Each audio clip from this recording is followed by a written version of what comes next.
sebelum bokap itu nggak ada, justru lu baru lagi deket-deketnya sama bokap. Iya, gue lagi deketnya, lagi kenal-kenalnya sama sosok seorang ayah ya. Anjir sih, gue baru ngerasain apa, bokap gue itu ternyata sebegitu struggle-nya kan sama keluarganya gitu. Sebenarnya sebelum ke jenjang label ini gue ngarahin ke manajemen ya kan, manajemen artis segala macam itu. Nah, ini startnya 2017 tuh gue udah buka manajemen segala macam. Nah di tahun-tahun ini baru gue buka publisher sama label.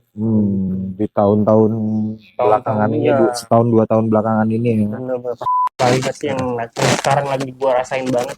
Yang semoga ketika lo dengar kalimat ini lo berubah mindsetnya. Jadi berhentilah melupakan. Aduh, lupa gitu. Ulang lagi. Berhentilah melupakan dari mana tempat kalian berasal. Bring the beat back to the way of a way back to the edge of the suffering. The day I used to slap. Trisno, iya. Sebenarnya kita udah mulai dari tadi. Udah mulai dari tadi ya. Udah. Kita nggak briefing dulu. Nggak pakai briefing. Itu justru seninya nggak pakai briefing. Nama asli siapa?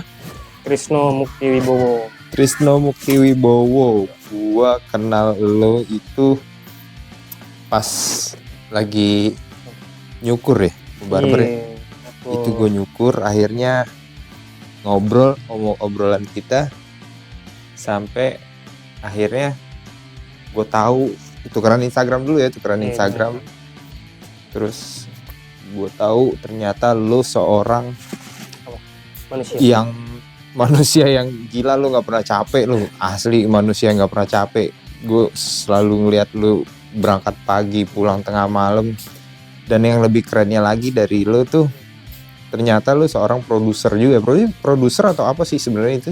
Iya, nah itu gue sampingan sebenarnya, produser tuh sampingan. Gue ada kerjaan, bukan nggak pernah capek sih, ya pejuang receh gimana bosku. Ya kan? Kalau nggak gitu nggak makan gue. Nggak makanin lu kayak beda, nggak makanin gue. Iya, kalau nggak gitu nggak makan. Ya itu gue sampingan sih produser, jadi gue produserin beberapa artis ya, beberapa talent yang di sekitaran Bekasi lah. Di sekitaran Bekasi ya. Berarti lu sampingan lu produser justru malah apa ya? Malah gue lihat lebih aktif ya, kayaknya daripada main core lu, kerjaan utama lu gitu ya. Sebenarnya bukan lebih aktif sih, gue lebih aktif justru di main core gue tuh, di usaha gue, di bisnis gue yang pertama. Soalnya karena bisnis pertama gue nggak bisa punya sosmed ya kan. Gue underground aja tuh bisnis pertama gue, karena emang nggak bisa dipublish kan. Oh iya. Ya, karena gitu. Satu dan lain hal, jadi akhirnya tidak boleh dipublish, dan yang terpublish ini kebetulan musiknya ini. Karena gue nge-branding diri gue ini sebagai produser, meskipun di samping itu kan gue ada bisnis lain ya. Sama teman-teman. Jadi bisnis lo itu kalau nggak salah namanya Roloff ya. Yoi. Nah, Roloff itu apa sih? Maksud gue asing banget tuh sama nama Roloff. Biasanya kan ya kayak gue punya beberapa manajemen gitu atau produser, namanya ini gitu kan. Nah, Roloff itu lo ambil dari kata apa sih sebenarnya? Roloff itu sebenarnya singkatan. Oh, Roloff singkatan. Iya, dia bahasa Inggris. Roloff itu kan singkatan dari Rhythm of Love. Oh, Rhythm of Love. Rhythm of Love. Nah, dia itu artinya irama dari cinta. Makanya perusahaan gue ini namanya CV Irama Cinta Abadi.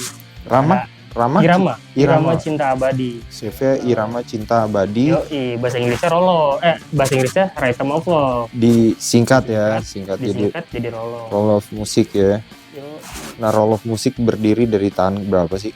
Sebenarnya nama Roloff sendiri ya, Nah, nama Roloff dulu kita bahas nama Roloff. Lama banget itu 2010 waktu gua SMA lah. Waktu gua SMA sebelum di DO ya. Serius? SMA di DO? Di DO gua nggak punya biaya gua. Ya sama kayak gua, nggak punya biaya. Nggak mungkin kalau nggak punya biaya. Bro, ini studio. Serius kan gue? Nih guys ya, kalau dia bilang nggak punya biaya kayak gue kurang yakin. Komputer set di belakang sini aja nih. Nih dari kamera sini juga ngezoom. Aduh. Ya, emang tampang gue tampang nakal apa? Ya, nakal sih enggak, kayak nggak punya biaya enggak, kayak nakal iya. Soalnya gue sama kayak lu, gue di DO gara-gara nggak pernah masuk sekolah. Waduh, enggak sih, gue di DO karena nggak punya biaya. Sebenarnya bukan di DO sih, gue mundurin diri kan. Karena kasihan bokap waktu itu lagi sakit tuh kan. Lagi sakit, gue nggak punya biaya buat sekolah. Akhirnya gue mutusin buat berhenti sekolah ya kan. Bantuin bokap lah. Ya. Tapi Sampai akhirnya gue 2 tahun berhenti sekolah itu kan gue nemenin bokap tuh 2 tahun itu ya kan. Nah bokap nggak ada tuh pas di tahun kedua kan. Padahal di 2 tahun itu gue baru ngerasa kayak kenal bokap aja. Baru deket lah ya di 2 tahun terakhir sebelum bokap itu nggak ada. Justru lu baru lagi deket-deketnya sama bokap. Iya, gue lagi deketnya, lagi kenal-kenalnya sama sosok seorang ayah ya. Anjir sih, gue baru ngerasain apa bokap gue itu ternyata sebegitu struggle-nya kan sama keluarganya gitu. Gila perjuangannya parah. Itu sih yang bikin gue bertahan. Yang kalau lu bilang gue nggak pernah capek ya alasan gue ya kayak gitu. Karena lo mengikuti jejak bokap lo yang dulu bener-bener struggle untuk membiayai hidup keluarganya ya, keluarga kecilnya. Nah itu dia tuh. Cuman itu doang sebenarnya. Kan sekarang gue sisa nyokap kan. Wah gue udah pokoknya seluruh hidup gue ke nyokap gue lah pokoknya. Gitu bosku. Nah itu nama Rolovia ya di sekitaran tahun-tahun itulah ya kan, Irama Cinta itu. Setelah bokap nggak ada. Pas masih ada bokap? Pas masih ada. Justru pas masih ada bokap, terus lo bikin kayak Roloff gitu? Bener, bikin Roloff. Dulunya Roloff ini nama band sebenarnya. Cuman nggak di ACC sama personel gue kan. Gue bilang ya udah kalau nggak mau pakai ya kan. Ya udah. Nah, kok bisa nggak di ACC sih? Jadi Roloff itu sebenarnya nama band. Sebenarnya dulunya nama band. Yang tidak diterima sampai akhirnya berubah akuisisi gitu. Sampai akhirnya gue putusin buat jadi label. Akuisisi untuk menjadi sebuah label ya. Iya. Sebenarnya sebelum ke jenjang label ini gue ngarahin ke manajemen ya kan, manajemen artis segala macam itu. Nah ini startnya 2017 tuh gue udah buka manajemen segala macam. Nah di tahun-tahun ini baru gue buka publisher sama label. Di tahun-tahun belakangan ini, setahun 2 tahun belakangan ini. Pas COVID lah itu. Pas COVID mulai aktif ya di situ ya. Karena tertarik sama digital money kan. Akhirnya berkembang itu. Terus apa sih Roloff itu ngeproduce apa sih? Maksudnya dari Roloff sendiri punya karya kah, atau Roloff itu sebagai media cover aja atau apa? Karena gue ngeliat beberapa postingan banyak ini ya, kayak cover kalau nggak salah ya. Iya, gue buka sebenarnya semuanya sih, semua produksian audio. Pokoknya audio video semua kita produksi gitu kan. Tergantung dari permintaan klien. Nah, ada yang mintanya cover. Ya udah, lu mau cover ya udah. Cuman kan kalau sekarang kan agak rumit ya apa namanya? Regulasinya ya. Masalah regulasi. Nanti itu bakal kita bahas itu. Nah, itu makanya gue serahin sama mereka semua kan. Lu mau cover terserah lu yang ngurus regulasinya. Gue cuma ngerjain doang gitu. Cuman kalau gue sekarang lebih fokus sama single sendiri. Lu dibalik ngeproduce atau ngeproduce bikin cover orang atau visual orang, lu juga bikin karya sendiri ya dari Roloff sendiri ya. Roloff tuh punya karya sendiri ya. Bener, dari ada sekitar 8 artis sekarang yang gue pegang. 8 artis. Udah pada punya single semua. Udah punya single semua ya. Ada beberapa bahkan yang udah masukin FM. Beberapa artis sama lagunya dia. Dengan lagu yang diproduksi di Roloff ini masuk ke radio Gen FM ya. Nah itu berarti perjuangan dari Roloff ke itu. Nah masalah regulasi nih kan, beberapa artis banyak yang gue cover aja deh. Nah itu masalah itu di Roloff sendiri pernah nggak sih kayak diribetin gitu? Alhamdulillah nggak pernah sih ya, karena gue sebenarnya sebelum prosedurnya ya, sebelum dia cover itu dia harus minta izin dulu tuh sama yang punya lagunya. Jadinya izinnya kadang nggak gampang kan, tuh susah banget. Izinnya nggak gampang. Cuman kan kalau mereka paling by DM tuh kan. Dia DM tapi kan belum tentu dibalas juga tuh. Ya belum langsung itu dia approve Bener. Cuman dia udah ngejar pengen cover Nge-up lagu itu dulu. kan. Karena mereka suka ya namanya hobi musik ya kan. Bingung juga sih kalau gue sih ngebendung keinginan mereka susah juga gitu kan. Meskipun saran gue selalu lu harusnya bikin single gitu kan. Karena lu menyarankan mereka untuk punya karya sendiri. Biar mereka tuh bisa nunjukin diri mereka gitu kan. Jati diri mereka tuh seperti apa. Cuman kan musikalitas mereka juga kadang ya hanya sebatas cover gitu kan. Mereka pengen cover, Kak, gue cuma bisa cover, gue belum bisa bikin lagu. Itu mereka minta kesini, udah ya beginilah regulasinya gitu. Tapi padahal kalau dari Roll Off sendiri bisa ya ngebantuin mereka untuk bikin lagu ya. Arrangement lagu ya, mulai dari pembuatan lirik sampai arrangement musiknya ya. Iya, bisa di sini, bisa banget malah. Ada beberapa juga klien yang ngasih lirik doang gitu kan, belum ada nadanya. Belum ada nada. Kita bikin, kita direct. Gue lihat juga beberapa postingan di Roll Off tuh, iya tuh. Lu lagi nyari nada gitu kan. Itu termasuk yang aktif juga nih Roll Off nih yang untuk update masalah musik. Jadi gue asli gue sama musik tuh udah kenal dari gue SMP itu. Mulai seneng ke SMA, gue udah mulai manggung sana sini. Jadi sampai sekarang gue cuma bisa menikmati aja karena udah beda kepentingan. Ayo gue tinggalin musik. Lalu genre lu apa emang dulu? Gue genrenya agak lain. Agak lain apa? Metalcore gue mainnya. Anjir. Lutak. Tapi di sini banyak gigsnya nggak sih? Gigs ya namanya gigs. Gigs. Gue Gigs apa skena sih? Kalau sekarang bahasanya skena. Kalau dulu gigs. Kalau orang dulu bilangnya gigs. Lu berarti orang dulu. Enggak orang dulu bilangnya. Enggak deng. Zaman gue dulu apa ya? Ya gigs. Emang ya? Gigs nggak ada skena. Sekarang bilangnya skena. Sekarang bilangnya skena. Dulu gigs. Acai anak gigs banget lu kan. Anak gigs banget. Kalau bilang sekarang anak skena banget. Anak gigs nggak tahu, anak skena nggak tahu kalau dulu bahasa gigs. Mungkin beberapa ada yang tahu mungkin ya, gue nggak tahu. Tapi dulu tuh kalau lo mengikuti suatu aliran atau suatu genre musik, itu lo dibilang anak gigs pasti. Ini selain aliran ngikutin, kalau nggak salah ya, kalau selain ngikutin aliran juga anak gigs itu biasanya bermain musik juga atau sering nonton acara-acara musiknya juga. Balik ke Roll Off lagi nih, gue penasaran apa ya? Tadi bahas tentang itu regulasi ya. Regulasi dari pernah nggak sih dari kayak sekarang kan lagi zamannya kayak lu kenapa lu pakai lagu gue, kan pasti kan diposting di lo juga kan. Bener nuntut gitu ya kan, yang masalah legalitas lagu, ya kan, pencipta lagu. Gue ngerasa itu sebenarnya hak gue nih, kenapa kok lu pakai nggak izin ke gue gitu. Nah itu dia sih sebenarnya. Sebentar, gue ambil gunting dulu. Absurd banget ya acaranya. Gue lagi mikir Gue suruh sebentar. Gue ambil gunting, gue lupa guntingnya belum gue ini. Tadi gimana ya? Masalah yang pencipta lagu ya. Pencipta lagu. Aduh, sulit banget sih sebenarnya. Dihujat nih ntar. Nggak dihujat, ini sekalian buat edukasi juga ya, buat penonton audiens semua. Kalau menurut gue ya, apa sih si pencipta lagu hanya butuh ini sih sebenarnya, pengakuan sih.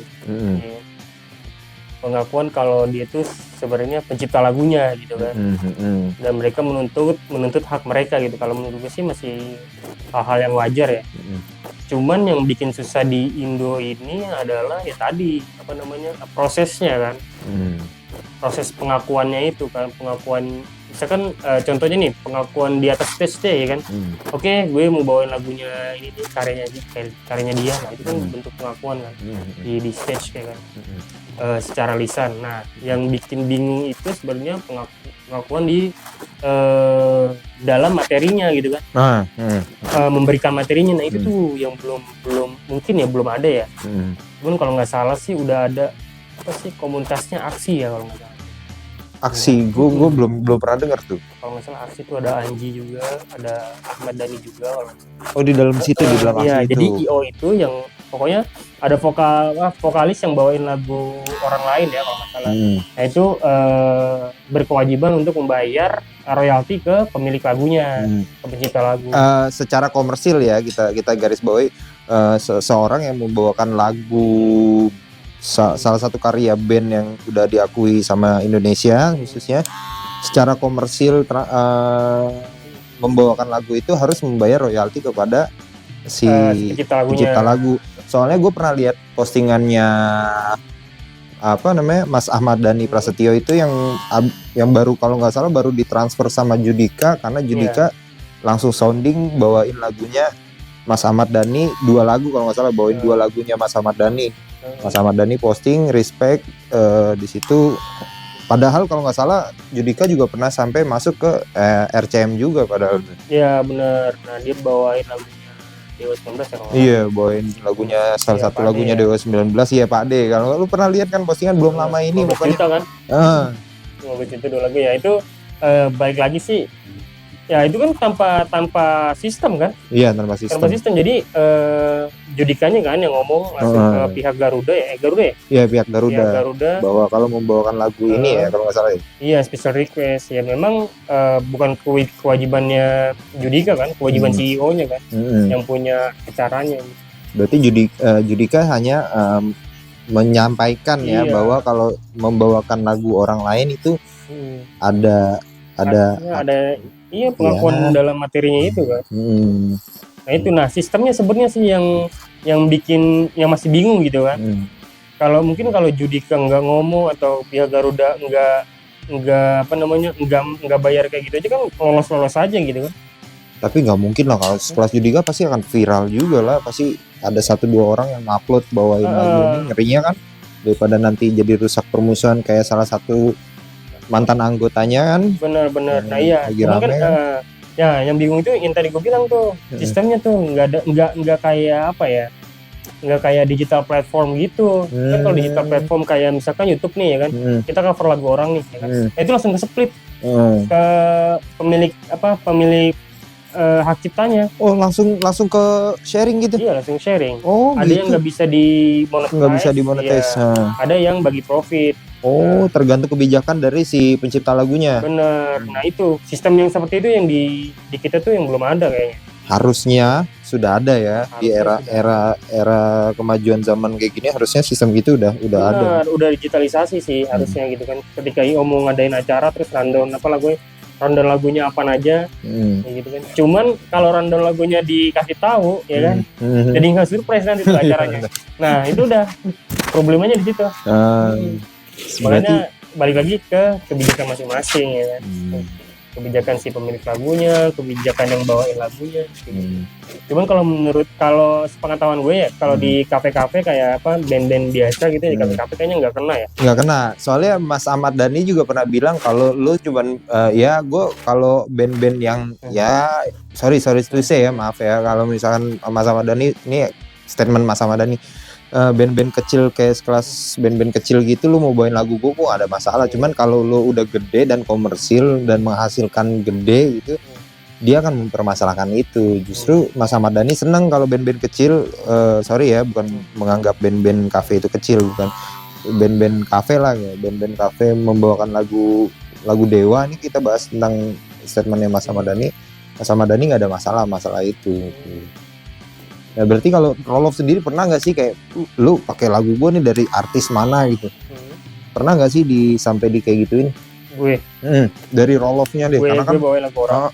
Kan Roloff kan sebagai media cover, media ininya ya, produce gitu. Pernah nggak sih langsung di DM langsung kayak misalkan artis A nih nge-DM lo, bro lu pakai lagu gue untuk cover gimana nih gitu? Sejauh ini sih nggak pernah ya. Cuman pernah sekali pengalaman waktu lomba band. Oke. Jadi kan Roloff ngadain lomba band kan se-Bekasi kan. Oke. Nah ada peserta yang bawain lagu orang tuh, ya kan? Bawain lagu orang. Kemudian yang punya lagunya komen ya kan. Bro kalau bisa ditulis pencipta lagunya. Oh cuma minta di ini doang ya. Iya, ditulis. Bukan sampai minta di lu gimana sih pakai lagu gua nggak ada omongan, nggak ada transferan apa sih enggak ya? Enggak, itu kan memang apa konsepnya lomba band kan. Nah, yang balas itu si bandnya, si pesertanya itu. Gue nggak balas. Karena emang gue kan nggak boleh balas. Nggak boleh balas di situ karena takut insight-nya dia jadi naik kan.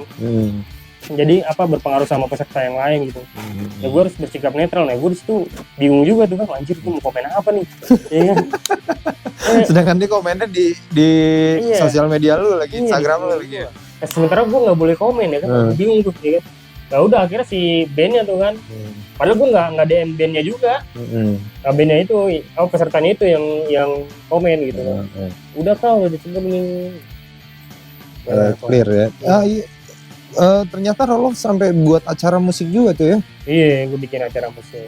Itu- Iseng-iseng. Iseng-iseng lu beda, Pak. iseng lu bener-bener beda. Gue kalau iseng tuh main nongkrong, iseng gue gitu. Iseng lu bikin acara musik nih kayak lomba malah. Ya kemarin tuh lomba 20 band. 20 band ya. Itu kalau juara jadi gimana tuh? Maksudnya sistem untuk lombanya di Roloff yang Roloff yang adain itu gimana? Gue itu dia gue publish, terus dia dapat uang tunai juga. Terus gue juga nyaranin dia apa bisa dapat rekaman di sini. Secara gratis. Dapat value-nya itu ya. Ya. Kira-kira kalau gue bisa nggak sih jadi musisi? Musisi nih ya. Iya. Musisi nih Musisi. ya. Bisa. Musisi. Bisa. Bisa banget ya. Bisa banget, musikalitas kan itu. Ah, Nggak harus jago. yang cocok buat gue menurut seorang Trisno sebagai pengamat atau sebagai produser. Cocok. Tampilan gue udah sangar banget ini.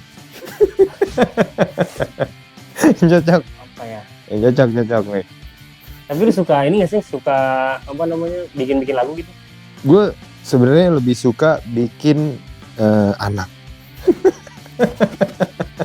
Bikin lagi. Aduh. Jadi gue punya sedikit cerita dulu nih ya. Dulu gue tuh udah sampai di gue SMP itu udah sampai di tahap yang gue kalau ngedengerin lagu apa, gue tahu dia orang main dari mana dan gue bisa tahu sampai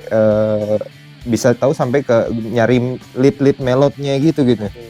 Sampai satu ketika kalau nggak salah gue kalau nggak lupa ya, gue lagi main gitar tuh. Itu orang tua sebenarnya support gue musik gitu. Sampai gue main gitar maghrib ternyata bokap gue lewat mau ke masjid dan gitarnya dibanting. Sampai saat itu gue stop untuk bermain musik ya, bermain alat musiknya.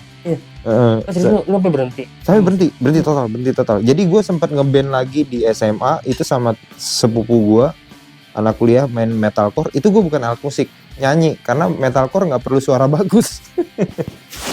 Untung gue nggak nyampe berhenti ya. Untung lu gak nyampe berhenti. Kalau nyampe berhenti gue gak ketemu lu di sini, gak mungkin kita bakalan podcast di sini. Makanya jangan sampai berhenti Roloff. Gue nggak berhenti. Gue pernah juga diomelin bokap gue main gitar. Gue pagi-pagi. Iya, gue pagi-pagi nggak boleh main gitar. Bahkan sampai sekarang nih, gue nggak mau main gitar kalau pagi.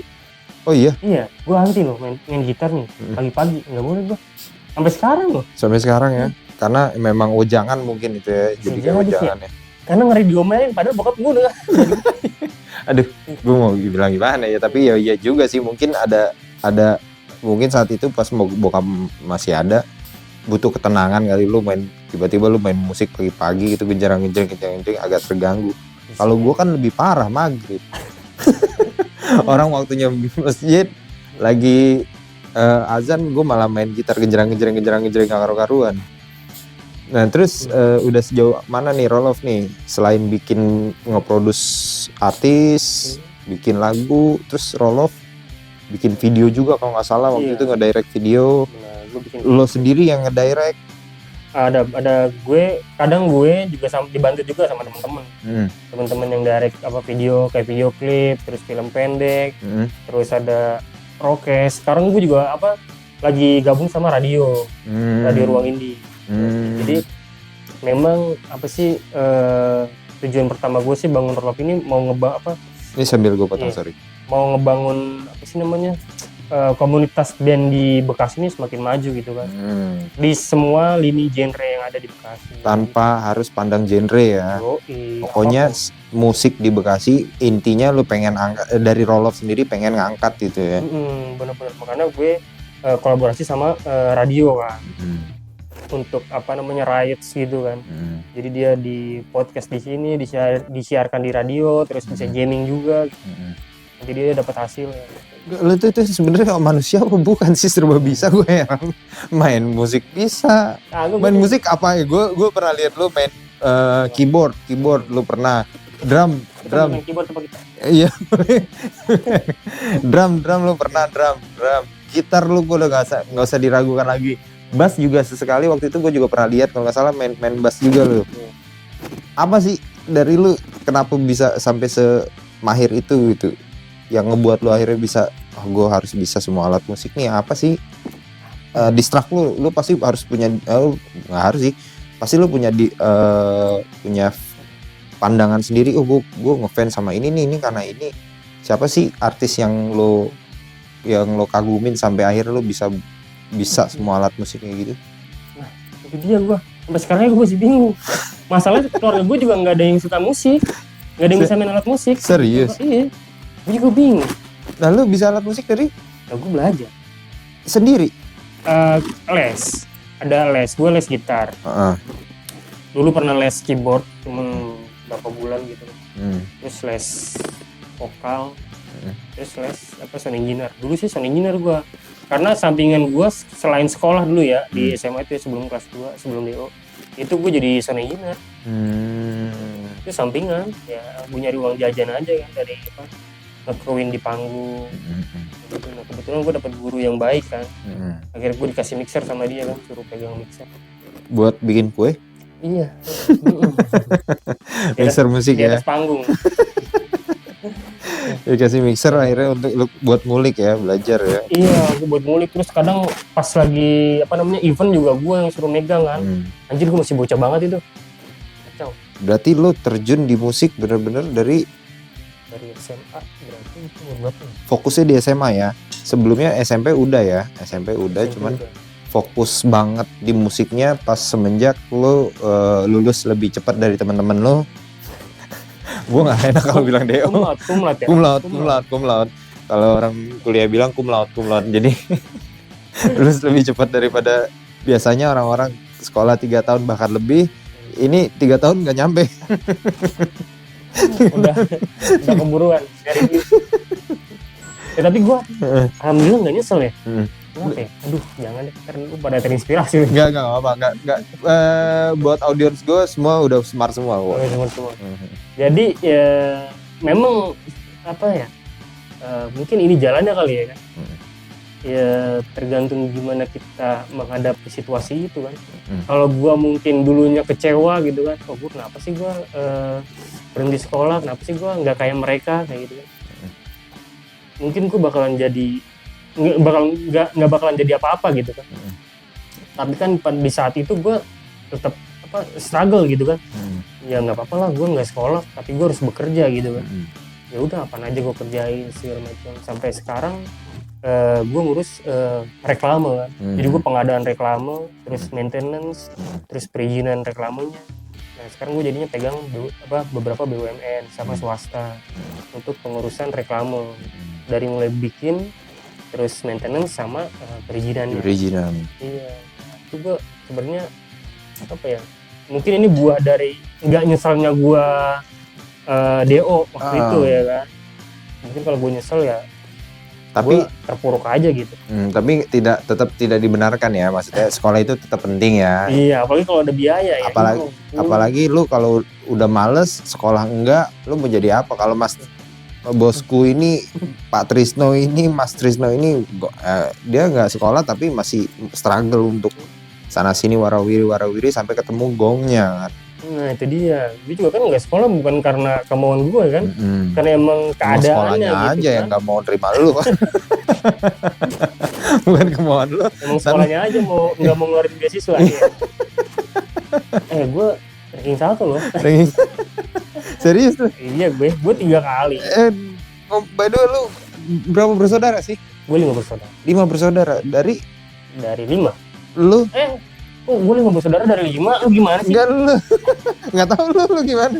Gue anak kelima dari 5 bersaudara. Lu anak 5 dari 5 bersaudara, berarti lu bontot ya. Kakak-kakak lu semua ada yang terjun di dunia yang sama? Ada yang kerja sama gue, ada kakak gue yang ketiga. Yang di reklama itu? Iya, di reklama. Bukan di Roloff? Bukan. Berarti yang di Roloff only Iya, lu doang ya? Gue doang. Nah, sekarang gue lagi ngebangun ini sih, keponakan gue suruh belajar digital marketing, branding. Kasihan mereka. Ponakannya lagi nonton di sini, ini yang ponakannya nih. Belajar yang bener ya, belajar yang bener, yang mana sih kameranya? Ini dua kameranya. Ini lagi main drum angin, air drum. Aero drum. Aero drum. Total berarti udah berapa tahun Roloff? Total berapa sih? 4, 5? Kalau pas dari nge-build ini nih, semua ini 6 tahun ini. 6 tahun. Nah, pindah ke sini gue baru setahun. Pindah ke sini. Oh, sebelumnya di Sumarekon. Oh, sebelumnya di Sumarekon. Sumarekon. Ikut Sumarekon, sebelumnya akhirnya pindah studio di sini. Di sini. Nah, justru gue kebanyakan project di sini. Ini asli studio. Lo kalau gue bisa explore nih ya. Ini yang kita lihat ini cuma baru beberapa bagian doang. Kalau ke sebelah sana itu masih luas, masih sekitar 10 meter lagi ke sana. 10 hektar. 10 hektar. Amin dulu lah. Amin. 10 hektar dulu, bagi lah ya, bagi. Jadi masih ada 10 meter lagi ke sana, luas banget ini studio. Udah kayak bukan kayak studio malah ya, kayak udah tempat rumah tinggal sendiri gitu. Bener-bener kayak profesional studio. Lu seniat itu kah untuk ngebangun Roloff? Nah, sebenarnya bukan gitu ya. Apa sih namanya? Fetish ya? Fetish. Oke. Hasrat. Iya, Hasrat. Ada orang yang banyak duit bikin ruangan BDSM gitu kan. Ya kalau gue bikin ruangan musik, gitu kan. Kalau gue bete ya gue ke tempat musik gitu kan. Ruangan BDSM masih lebih murah, Pak. Ruangan BDSM masih lebih murah daripada ini. Tali-tali ini. Enggak, tapi murah. Oh iya. Ini yang lo pajang aja nih, bass ada berapa nih? 4 biji itu baru bass. Diikat di sini itu dia. Gitar. Kan dia bisa diikat di sini. Udah gila nih. Oh iya, BDSM bisa diikat ya. Terus di situ juga bisa diikat di situ. Jadi kita bahas BDSM aja. Waduh. Langsung gelap. Tapi emang hasrat lo ya, karena emang selain menjadi hobi yang mau nggak mau harus lo dalemin lagi karena udah kecemplung. Lo emang udah seniat itu untuk membangun Roloff ya? Benar, nah itu gara-gara ada cuannya. Awalnya memang hobi doang gitu kan. Hasrat gue pengen bikin ruangan musik gitu kan. Kalau bete ke tempat musik. Sekarang jadi cuan ya udah gue jadi kerja juga di sini. Oh, jadi ruang kerja juga di sini ya? Jadi ruang kerja. Jadi akhirnya ya ini hobi gue yang dibayar. Hobi yang dibayar, ingat ya, hobi yang dibayar bukan hobi kerja karena lo hobi. Kerja karena hobi itu lo nggak punya hobi lagi, bingung lo nanti. Makanya kalau orang nanya sama sih gini, gue juga sama. Orang nanya, bang lu nyukur lo hobi? Aduh enggak, hobi gue motoran jujur. Gue nyukur tuh karena cuan yang kerja yang dibayar aja gitu. Lalu hobi motoran? Motoran gue. Gue anak motor banget bro. Anak motor banget. Miosol. Brotherhood. BBMC. Bukan enggak BBMC sorry. Ntar gue diomelin dong. Enggak. Gue senang motoran sendiri. Karena menurut gue ya laki-laki pertama harus punya hobi biar nggak larinya ke hal negatif. Kedua dengan bermotoran sendiri itu gue bisa nenangin pikiran gue kayak ya pasti manusiawi ya, kayak punya rasa sifat-sifat iri, capek, ngerasa gagal dan sebagainya. Itu kayak begitu gue di atas motor dan gue pergi, itu lepas semua itu pikiran. Walaupun balik lagi pas baru pengen balik udah mau nyampe, itu semua balik lagi. Nungguin di rumah dia. Iya, nungguin pikiran gue. Sial. Harusnya lu bawa, lu buang di jalan. Niatnya begitu. Cuman gue nggak tahu. Sekarang gue udah punya triknya kan. Karena dari lo harusnya dibungkus terus biar gue buang tuh pikiran di jalan kan. Ini nggak tahu pikiran gue ketinggalan di rumah. Gue lihat juga lu hobi motoran juga ya. Iya, gue hobi motoran juga. Tergabung di klub kah? Kalau gue enggak, kalau Gue sebenarnya gabungnya dua komunitas. Satu R3S, nah itu motorsport semua. Satu lagi BMI, Big Max Indonesia, Max semua deh. Itu aktif dua-duanya, bermotornya aktif. Dua-duanya sih aktif, cuman sekarang gue BMI yang udah mulai agak Sedikit kendor. karena gila sih anak-anak BMI. Aduh, touringnya lama-lama. Sedangkan kerjaan numpuk ya. Iya, kerjaan gue lagi numpuk, lagi nggak bisa ditinggal kan. Gue bisa kerja malu berarti ini. Kalau dulu bisa gue, makanya kan gue ke Aceh, ke Kalimantan, ke Malaysia. Gue lihat foto lo, beberapa foto lo ada di 0 km ya. Iya. Di 0 km itu buat nyampe ke sana nggak cukup sehari 2 hari ya. Berapa hari itu? 10 hari. Perjalanan ke sana. Perjalanannya 6 hari. Perjalanan ke sana 6 hari. Explore-nya 4 hari kan. Explore 4 hari, balik lagi ke sini. Itu 6 hari PP. Enggak, 6 hari berangkat. 6 hari berangkat, berarti total 6, 12, 16 hari berarti lo untuk ngambil libur ya. Itu buat kerjaan lu kayaknya terlalu lama ya. Iya, itu dia terlalu lama. Kalau dulu masih bisa, karena masih tim gue masih banyak kan. Kalau sekarang kan tim gue sedikit kan, gue juga sekarang udah mulai keluar gitu. Makanya gue yang di Big Max Indonesia udah mulai agak paku. Gak sanggup gue ngikutinnya anjir. Sekali touring berapa hari tuh ya? 15 kadang, 15, 14. Ya, itu aja 16 hari itu. Itu X-Max ya? Yang ke Aceh X-Max sama? Iya, ke Aceh X-Max. Nah, gue lebih suka di R3S, kenapa? Karena cepet dia kan, touringnya. Kadang 3 hari, 4 hari. Jadi buat nge-freshin pikiran aja, selama 3 hari bisa balik lagi kan? Iya bener, gue nge-freshin pikiran, terus ketemu relasi-relasi gitu kan, silaturahmi.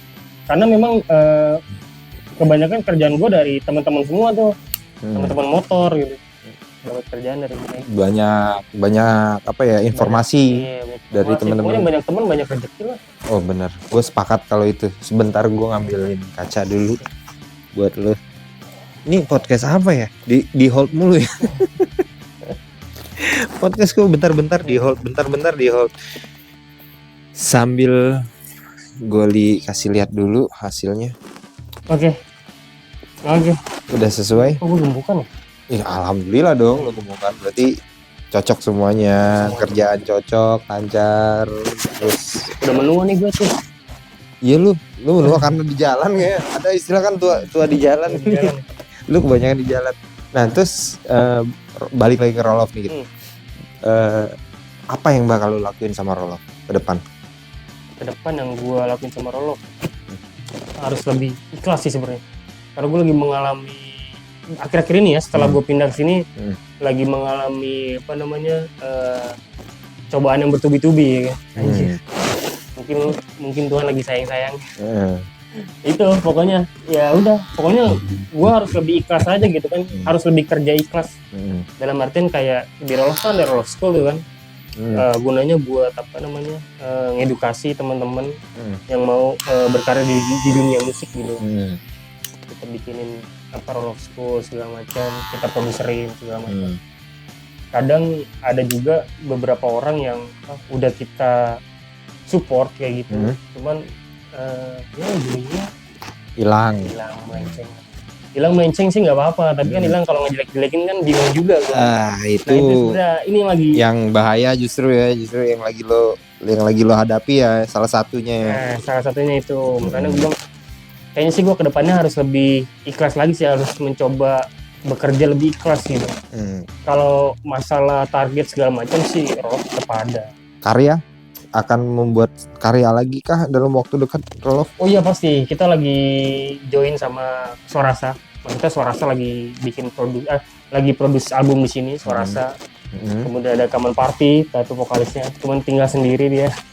Ini tinggal ini. Iya, dia tinggal band. Ya, tenang. Gue bisa. Gue biasa sendiri, Pak. Tenang, gue bisa ngeliatin aja, sambil ngarahin. Kalau megang jangan. Terus ya bukan ada Kaman Party, ada Ferdi, terus ada Aura, Brenda, kemudian ada Tispo.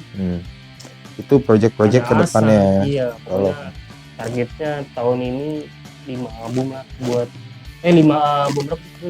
7 album lah buat 7 talent gitu. Ya mudah-mudahan lancar. Satu kata buat Roloff mikirin. Justru satu kata buat Roloff, lu sebagai owner buat Roloff satu kata mungkin Kalau itu kayak ini gue sih sebenarnya kayak status gue setiap pagi. apa tuh? Semangat. Ya, semangat. Iya. Itu buat Roloff dan semua yang bernaung di Roloff, semangat berarti. Semangat. Doni lagi nggak baik-baik.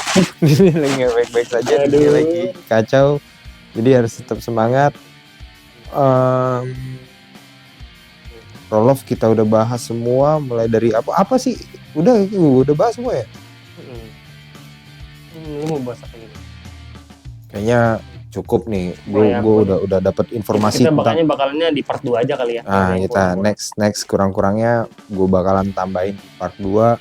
Tapi gue ngerasa apa ya, bangga banget gue bisa ketemu lo langsung, gue ngobrol, terus gue bisa cari tahu apa sih Roloff yang selama ini gue cuma ngeliat sosial media sama ngobrol. Ya paling kalau kita di tempat sana ya, di sana kita cuma ngobrol masalah keseharian doang, nggak sampai di sedetail ini gitu. Sedip talk ini. Sedip talk itu ini. ada minuman ya? Oh jangan. Belum masuk. Nungguin nih. Belum masuk ini. Ntar dulu. Sebenarnya udah ada, cuman gue lupa.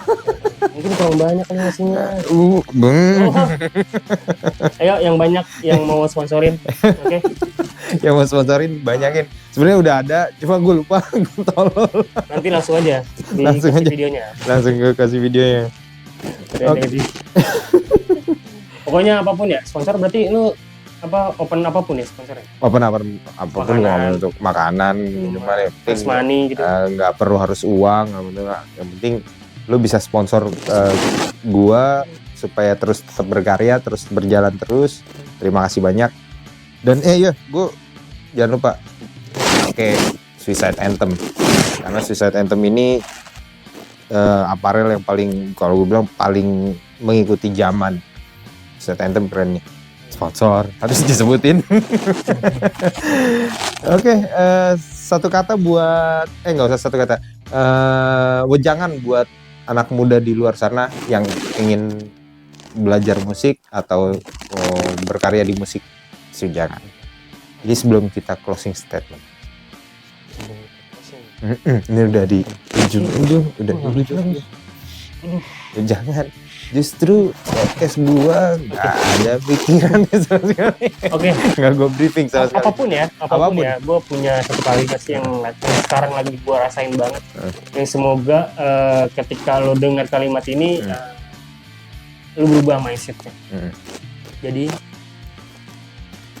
berhentilah melupakan.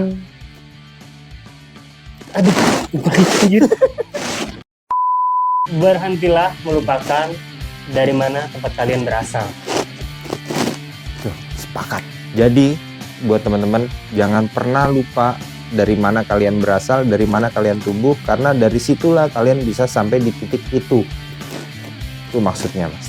Oke, thank you. Terima kasih banyak buat ngobrol-ngobrol berantakan tanpa briefing. Lu padahal dari tadi pas gue datang, "Nih kita mau bahas apa?" Emang nggak ada bahasan di podcast gue. Semua mendadak aja. Karena podcast gue terserah Mas Hadi. Thank you guys. Yo, thank you.